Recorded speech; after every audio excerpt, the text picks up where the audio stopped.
分発鶴見5号敦賀行きまもなく発車いたします。ご利用のお客様は車内にてお待ちください。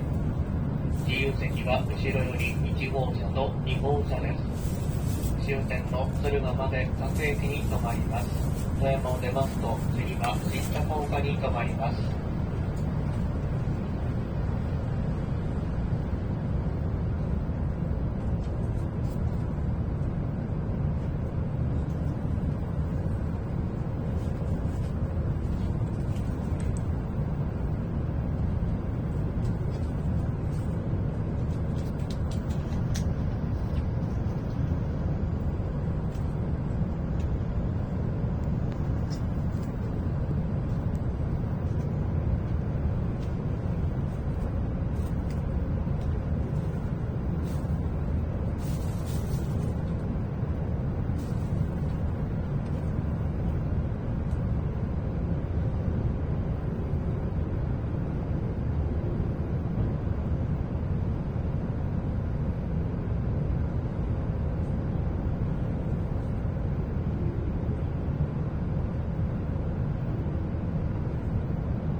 本日も北陸新幹線をご利用くださいましてありがとうございます。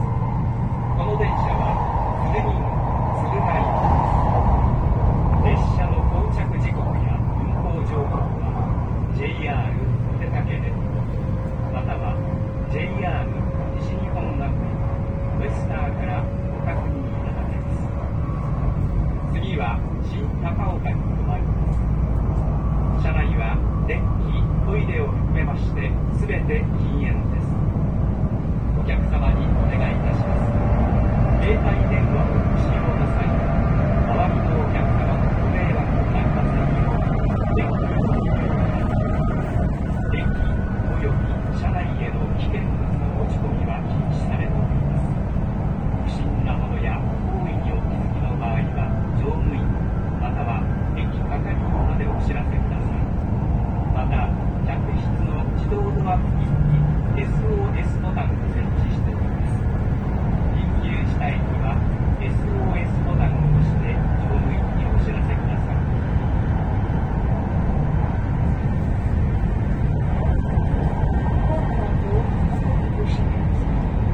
This is a Tsurugi